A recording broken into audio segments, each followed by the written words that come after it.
All right, we're live.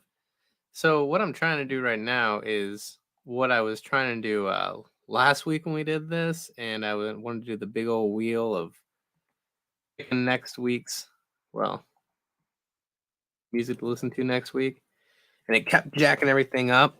So I'm getting it ready. So when the time comes, I can spin it, and we're good to go. But every week we do vinyl ventures here at Josh's Hoarder Corner, where I pick 3 albums and a 45, and we get together and we talk about it.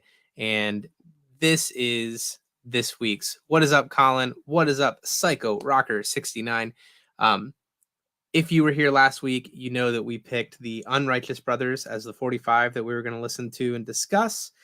We also had the West of Memphis soundtrack, which was was curated, I guess, for a documentary by Peter Jackson. You may know him from Dead Alive, which, if you join us tomorrow, Chuck and I are going to be going live for our Movies in Mayhem.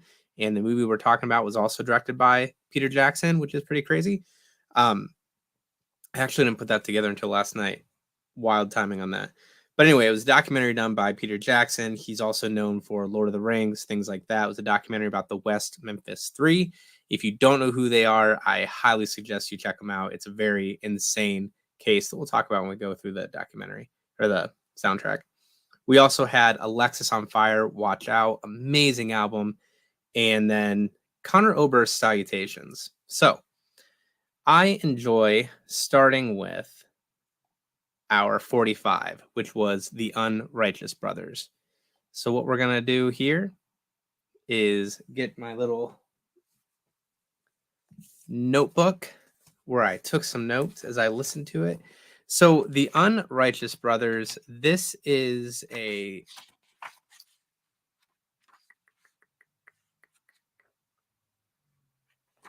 this is a 45 that I purchased on eBay, actually, because it dropped for Record Store Day back in 2020, and I couldn't find it. Well, even at that time, like Record Store Day didn't really make it a point to go out and grab those things, so I missed out on it when it was released.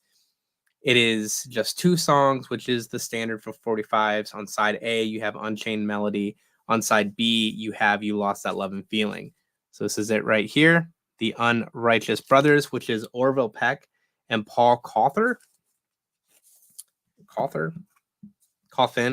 rather. And then side B is You've Lost That Love and Feeling. If you know those songs and you listen to their name, the Unrighteous Brothers, you'll know that they are 2 songs by the band The Righteous Brothers. There you go. Pretty clever, huh? So, since everyone knew what we were going to be watching, what we were going to be listening to, rather, if you took the time to listen to it on your own, please feel free to drop your comments, your thoughts on it. If you're watching this after it's live and it's no longer live, let me know your thoughts. This was recorded at RCA Studio A, which is where Chris Stapleton recorded from A Room.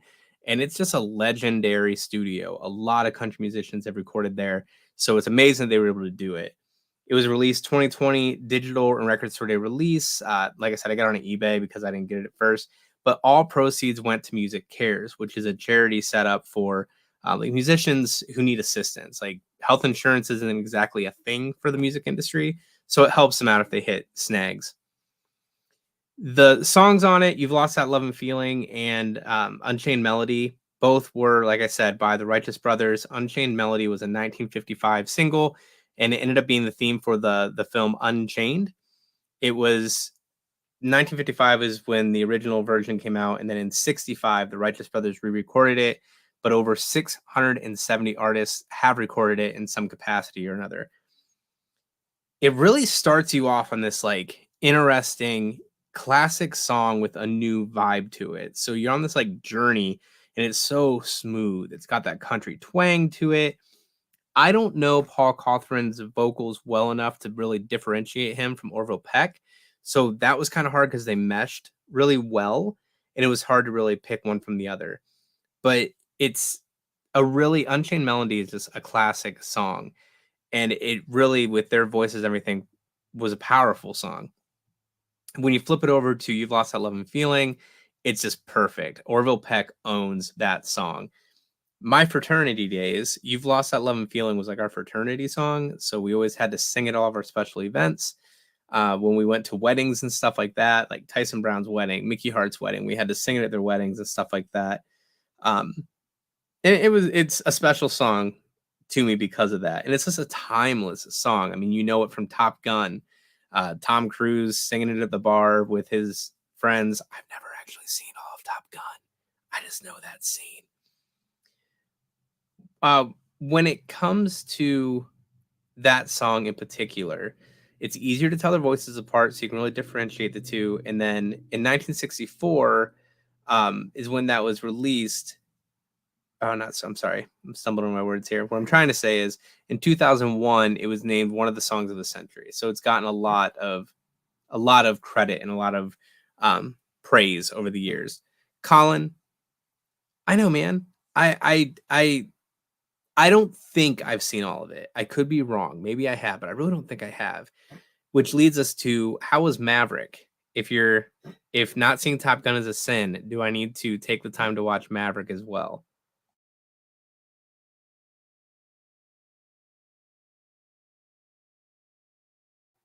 And we'll come right back to that. So Paul Cawthron, he's from East Texas. He started an indie group, Sons of Fathers, that went, and then he went solo. Okay. So he has a solo career now. I think he just released something new, but he grew up in a church. His family was very heavily involved in the church. They were church musicians.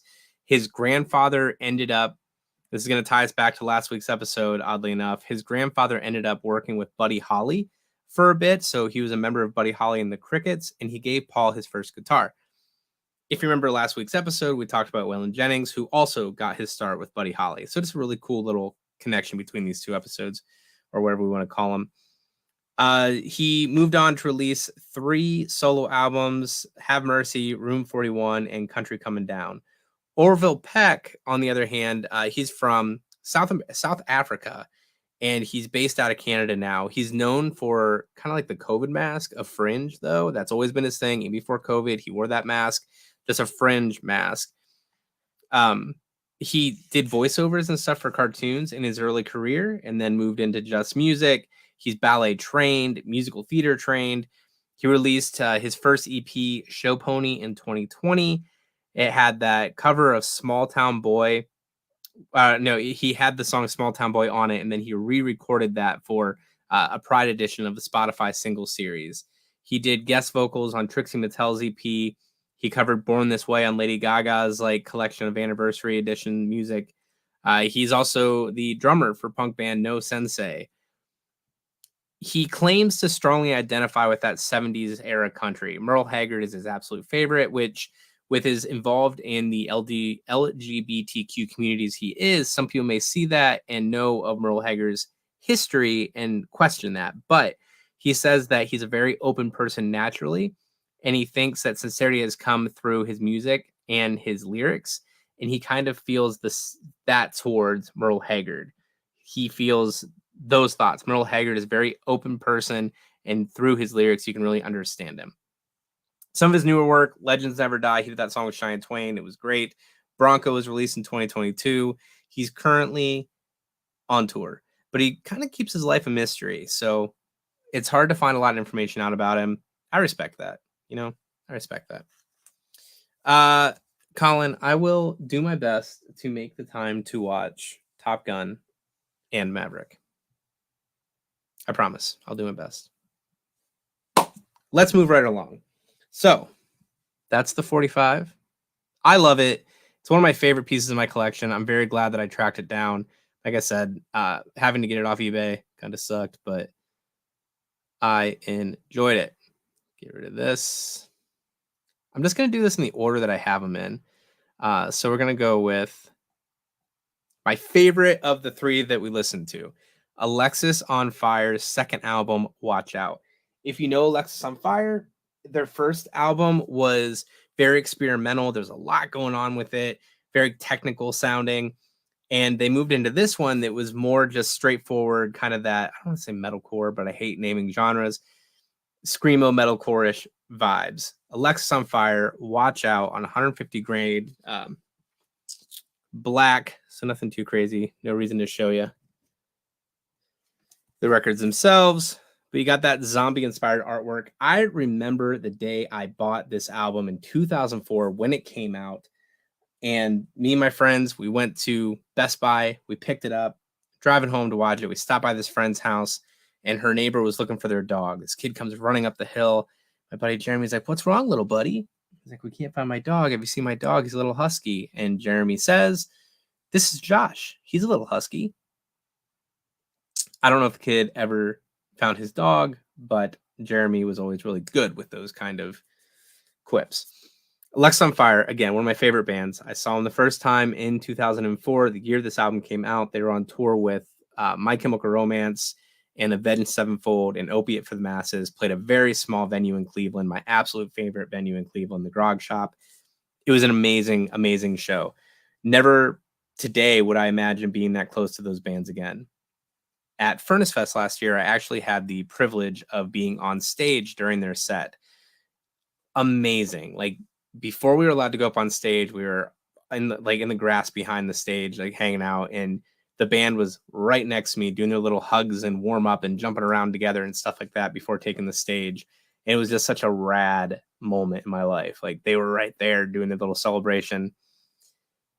This album is so fucking good. It's my favorite album by them by far, start to finish. The Furnace Fest set started with the first track on this album. It ended with the last track on this album.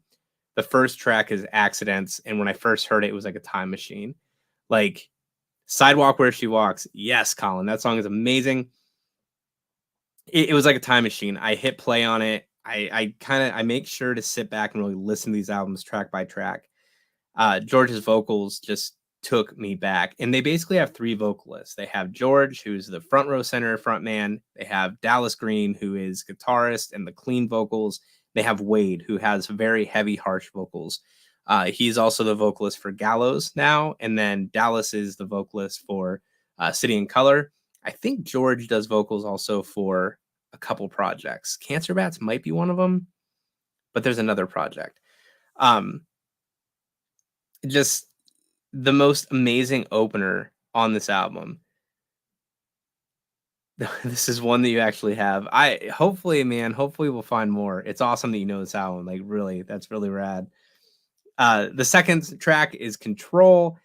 It's not a very heavy one. Like, this album really mixes the lighter kind of stuff that you can tell Dallas brings to the table, which is unfair to say because Dallas was like the one that really pushed for the Dog's Blood EP, and that's one of their heaviest things they've ever done.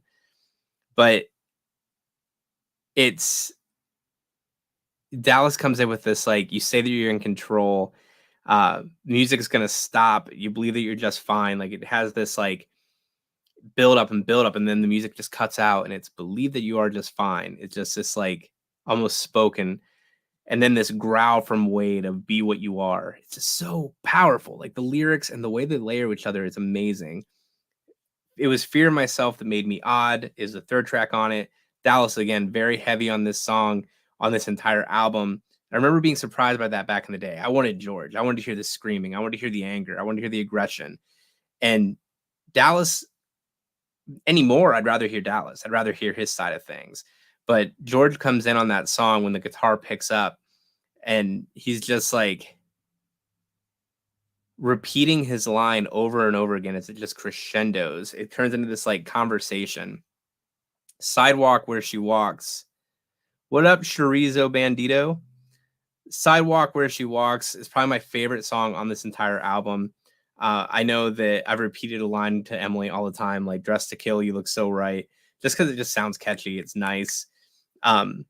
It almost feels like it should be a City and Color song. I would love to hear Dallas cover that as a City and Color song. I think that'd be amazing. Colin, let me know your thoughts on that. Hey, it's your funeral, mama. Hey, it's your funeral, mama, I guess is a better way to put it, just because of where they placed the comma there. Oh man, what's going on? My computer tried to go to sleep on me. Just a straight up banger. Like, it's just a great song. It's a song about go-kart racing. Had to do some digging to figure that out. But yeah, it's about go-kart racing, which is just strange. No Transition is a solid banger. One of my favorites, very instrumental driven, kind of reminiscent of their first album by the instrumentation to it. And then George is just, yeah, scream on it is sick. Sharks in Danger has this phone call in the beginning from St. Catherine's Psychiatric Hotline. Kind of might be about how these helplines and therapists really don't know what they're doing. Not necessarily know what they're doing, but like, should they really be trusted? Like, do they have the right to be in the roles that they're in? And then that like close out of that razor wire, like the way it repeats is just amazing. That girl possessed by tragedy. It doesn't really go into it. And their songs are, as much as they tell stories, you don't get the full story for it. Apparently that song is about Linda Blair. Listening back on it and a little bit of research I did to it, you can tell it is about Linda Blair. So that girl possessed, Reagan from The Exorcist, Linda Blair, kind of cool. White Devil, definitely about cocaine, pretty easy to figure out. Get Fighted, that love like you've never been hurt, dance like no one's watching, kind of positivity. My greatest gift to you is a dance floor free from insecurity. Happiness by the Kilowatt. Again, that was a song they closed Furnace Fest with, and they mix it into like Hey Hey My, like Crazy Horse and Neil Young, and just turned it into this like jam session. It was sick. The song seems deeper than you would really think, though. Like, it's like questioning if life that you're living with is it happy? Is it how to make it work? And how do you enjoy your favorite? How do you enjoy and really live your life? And then when it really ends on that, was this what we hoped for? It just drowns out. Like, is this what you wanted with your life? Like, is this how you wanted it to end? My main question with this is, why is this album spread out across two records, 33 or 45 millimeter? Like, it could have been on probably just one, 33, been fine. Wade McNeil's the shit. I've always loved his voice. I love his fashion sense. Like, I remember getting my haircut and taking a picture of him, like, yo, make me look like this. He's the shit. Their stage presence is amazing. Their camaraderie is awesome. And I know in the thank yous and stuff, they called out a lot of bands. Let's see, Static Lullaby, Armor for Sleep, As I Lay Dying, At the Mercy of Inspiration, Avenged Sevenfold, Bane, Bear vs. Shark, Before I Go, Beloved, Silverstein, The Weekend. I doubt they mean the rapper. They might. Opiate for the Masses, Two Knives, Keep It Up, Moanin'. Like, there's so many bands in here that are just worth checking out. If you don't know this album, highly suggest you check it out. Colin, I'm stoked that you know this one. I'm stoked that you love it. White Devil is a sick, sick song. All right. Next up.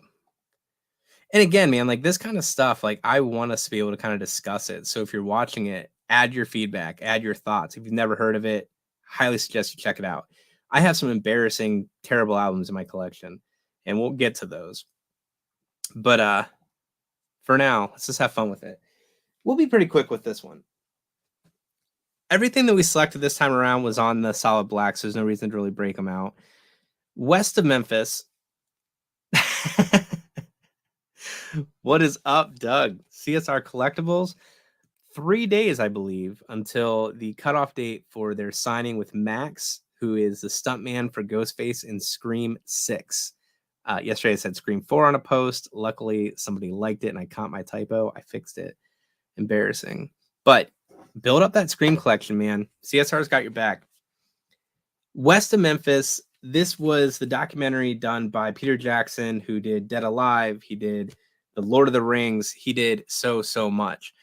This was a documentary about the West Memphis Three, which was Damien Eccles, Jesse Miskelly, and Jason Baldwin. They were arrested for murder of, was it 4 8-year-old boys? They were arrested for murdering some young boys, and it was no evidence really against them as much as they just looked like the weird kids in town, and it was a witch hunt. They were put behind bars. Damien got the death sentence. Jesse and Jason both got life in prison. And there was just this like community that was built around them to try to raise awareness on the case and help them get out of jail. This is a case that I used to be obsessed with. And unfortunately, like, I don't know if drugs or what, but I've lost a lot of the information on it. and I really want to get back into it. And I highly recommend you check out this documentary, West Memphis, and you check out the Paradise Lost series, as well as some books. They're amazing. But this was a bunch of artists that supported them, came together for them, and really wanted to raise awareness to their case. This was released after they were released. They're no longer in prison. They had to do what they called an Alford's plea, which basically said, I'm guilty. I did this crime, even though they didn't. They swear their innocence, but in order to be, which none of this makes sense, I understand that, but this is how it went. In order to be released from prison, they had to say, yes, I accept that this is what I did. I did it. And then they were released, even though they didn't do it. Tell me how that makes sense. It fucking doesn't. And they're still struggling and trying to get their names cleared. It'll never happen. All the evidence that's been lost, it's a fire that was in like the West Memphis Police Department that like destroyed a lot of evidence. In this documentary, one of the individuals who added a song to it is Natalie Maines. She is a singer for the Chicks, formerly the Dixie Chicks, and she did Mother, a cover by Pink Floyd. It's the second track on the album. And she had said something during a lawsuit or something where she was speaking that pointed the finger of blame to the stepfathers of one of the boys. There's a lot of evidence stacked against a stepfather of one of the boys. And he ended up suing her for defamation, which is just interesting. When we talk about the tracks on this album, it opens with Henry Rollins reading a letter from Damien from prison. When Damien was on death row, he would write to a lot of people, including Henry Rollins, Johnny Depp, people like that. The second track is Mother, Natalie Maines, like we just said, from the Chicks. And then Lucinda Williams, Joy. It's a new version of her older song. The song actually mentions going to West Memphis to find her joy. Genie is a David Bowie cover by the band Camp Freddy, which is kind of a super group of sorts. Dave Navarro is in there, Matt Sorum, Billy Morrison. So this was released after they'd already served 18 years. They were out at this point, but this was to kind of raise money, funds, awareness, and things for them. When Damien was in jail, because this really focuses on pretty much everything here, focuses mostly on Damien, I guess because he got the death penalty, which does suck, don't get me wrong, but there was 3 of them involved, and it's always all about Damien, seemingly. But Damien loved the song Little Lion made by Mumford & Sons. So when he got out of jail, Johnny Depp took him to Hollywood. They were partying, living it up, and the singer from Mumford & Sons performed the song for him. On this, it's done by Tonto's Giant Nuts is the name of the band. Tonto being the character Johnny Depp played in, not Zorro, I can't remember what movie, some movie he was in. And it's Johnny Depp's band. He did some stuff in there. It's all right. It's very like raspy vocals. Johnny Depp isn't the best singer, but he does well with it. You're So Vain, Marilyn Manson featuring Johnny Depp. So it's a cover. It's a Manson cover. Nothing special. Marilyn Manson's kind of a piece of shit. Everyone knows that. But it's a good song. Dumpster Roll by Band of Horses off of their album Lone Ranger. Thank you, Colin. Off of their album Mirage Rock. Talks about the evils of the Western world. It felt very Crosby, Stills, Nash and Young. DFW by Citizen Cope. Satellite by Eddie Vedder. I am not a Pearl Jam fan, but the song wasn't bad. Apparently, it was from his songs from Ukulele or something like that solo album that he did. He did have the line, "Don't worry, I believe your story. You put away for something you didn't do." So it is a very fitting song for the soundtrack. Another Made of Paper, or Anything Made of Paper by Bill Carter. He's a songwriter, supporter of the victims here. He contributed that song. Trying to see if I wrote anything else. This album was kind of boring. It was really difficult to get through. I did it, but it just wasn't my favorite thing. I love the story of everything. It closes on a death row letter from his 16 and a half year that he was in there, read by Johnny Depp. Talks about like how he's treated by the guards and things like that. But Johnny Depp just reads it so dramatically, it kind of takes away from the realness of it. All right, last one. And then we'll pick ours for next week and call it a day. Let's go to banners. Let's get rid of this one. So this is Conor Oberst, Salutations. I love Bright Eyes. I love Conor Oberst. He's done so many projects. Monsters of Folk. Um, I'm drawing a blank now. He's done a lot of shit. This was an album that was built around the previous one he did, Ruminations, and he took acoustic songs, like 10 of them from the first album, and redid them on here. Conor Oberst. The song closes on the album closes on a song about drowning, so the pictures make sense.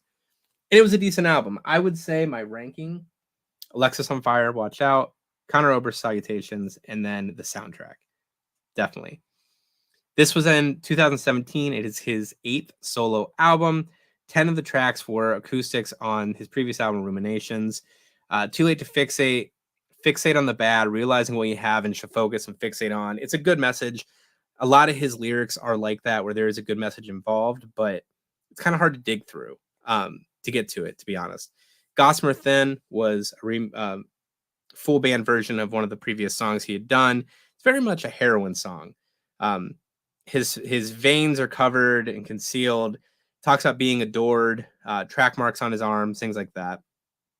Overdue, I'm in bed by some jailbait is like the opening line to it, which was a little uncomfortable, a little weird, but whatever. Afterthought seems like it's a song about hearing of his woman threatening to leave him and how he's going to handle that. Conor Oberst tackles a lot of things in his lyrics, but in his solo stuff, more so than anywhere else, it seems like he focuses really on like his insecurities and losing the people he loves and stuff like that. Next of Kin, very Bob Dylan-ish. I feel like he has a very Bob Dylan kind of vibe and outlook to himself, but this one really captures that. Napalm was an unexpectedly very upbeat song. He had a lot of energy with it, but still had that like Conor Oberst whine. We saw Bright Eyes last year, and he was a drunken mess. It was amazing. It was fucking awesome, but he was a drunken mess. It was sad at the same time that it was awesome. I kind of feel bad about how much I enjoyed it. Napalm, he name drops throughout the entire album. He does a lot of name dropping. I'm talking fast because I know that we have things to do today. Everyone out there. Name drops weirdly throughout the whole album. And in this one, he name drops Heinrich Himmler, which was a leader of the Nazi Party, and Sam Peckinpah, I think the name was, who was a director. I don't know how they connect, but this song was really interesting. Mama Borthwick, a sketch. She was a translator who was romantically tied to Frank Lloyd Wright, and she was murdered. One of their like servants, I guess the best way to put it. So Frank Lloyd Wright and her left their families and children, and they decided to live together. So a male servant set fire to the living quarters and then axe murdered 7 people who were trying to escape. I had to Google it to see that it was true. It's true. He references the home that they were living in and then a fire in the song. And then also Rumination. He mentions that in the song, and that's the title from the previous album. Till Saint Dymphna Leak Kicks Us Out. That's like a Christian saint. Barbary Coast later. The modern world is sight to see. It's a stimulant. It's pornography was one of the lines from it. Really great line, I felt. He talks about drinking alone a lot. Tachycardia, which is fast heart rate. Every day is a bad day. Just his usual, like, I'm sad. I'm Conor Oberst. Empty Hotel by the Sea. Meeting to speak with someone the cops are looking for. Was a really interesting song. When I Googled that one, he had said that it was sort of a true story about 2 brothers. And he did have an older brother named Matthew, which is the name of the character in the song. But his older brother passed away in 2016. Anytime soon. How many times on one album can you mention Drunk by Noon was my note that I took there. He mentions it a lot. Christmas has passed and it's just yellow snow. It was just a fantastic line. I don't know what it means, but I liked it. Counting Sheep, Gun in My Mouth, Everything Ends. Goes on to talk about how like everyone dies. I don't want to seem needy and greedy and things like that. Just these lyrics of like loneliness and self-loathing and loss. The Rain Follows the Plow. It sounds like he was raised religious. The song really talks about this is how I was raised in this religious way, but I made all these mistakes and ran from that. I don't need God or common law to tell me right from wrong. I am who I am. It was a really good ending to it. You All Loved Him Once, which I don't know if that was religious tone, but seemed very Jesus-y. A Little Uncanny. We want to be adored as a symbol. He mentions missing Christopher Hitchens, Oliver Stacks, Robin Williams, and Sylvia Plath. So Christopher Hitchens died of cancer. He was a writer. Oliver Sacks died of cancer. Robin Williams, Sylvia Plath both died of suicide. If you're the right look and influence, you can do whatever you want, was kind of the message I got from that song. And then it ends on Salutations. Solid closer. It was a great closer to the album. Aligns with the album art. You Saved My Life. I Can't Pay You Back. Talks about how he was drowning. Once you open up the album, it has the Felice Brothers. He lists as his favorite band. I didn't look them up, so I don't know who they are. But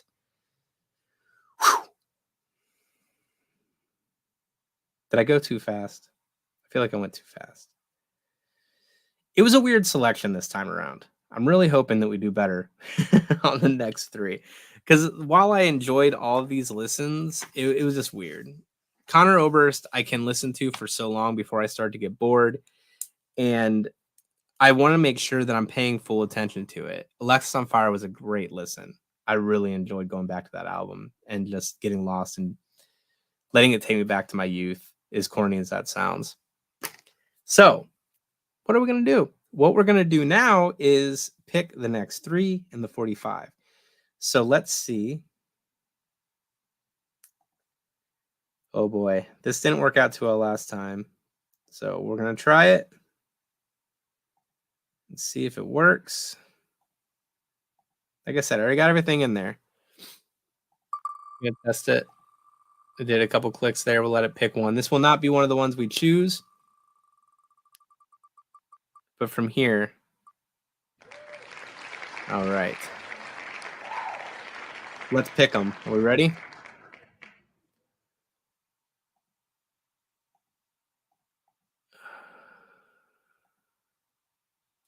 Wonder if it...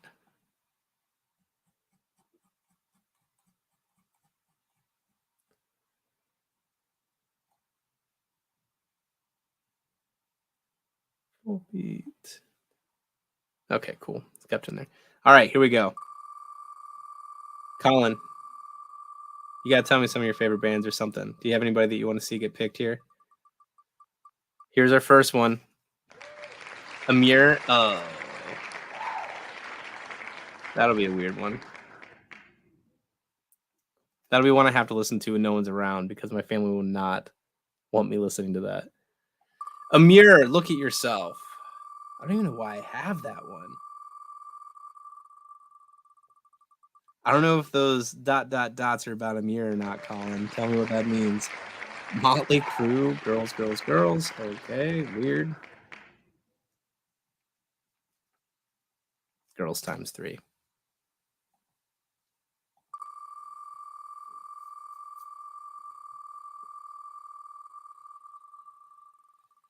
And lastly, our third one, Bleeding Through.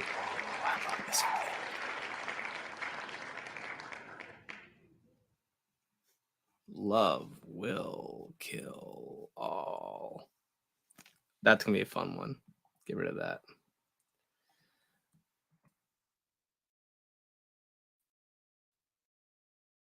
That.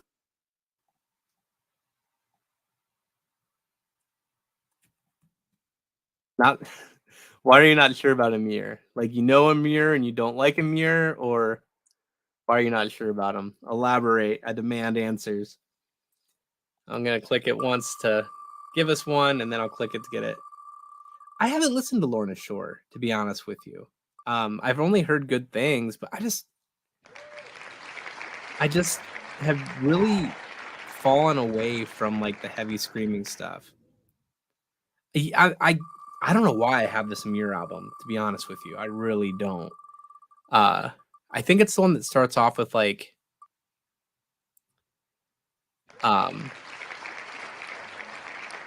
it was supposed to be a phone call from Columbine and they got a lot of hate for it, so they took it out. Thyarda's Murder, I know a bit about them. Number 12 Looks Like You. I don't know if that one's going to play, to be honest with you. I had it framed for a long time, and I may have jacked it up in that. All right. When we come back, hopefully next Friday, we're going to talk about Amir, Look at Yourself, Motley Crue, Girls, Girls, Girls, Bleeding Through, Level Kill All, and number 12, Looks Like You Have They Landed. Colin, Psycho Rocker 69, Doug, Chorizo Bandito. Somebody else said hi for a minute. I don't know if they stuck around, though. Thank you all for stopping by. If you're watching and recording this, please feel free to leave a message, and I will get back to you in the comments below. Until next time, my friends, listen to some music. Maybe if you have a chance, Amir, Motley Crue, Bleeding Through, number 12 Looks Like You, and we will discuss it together next time.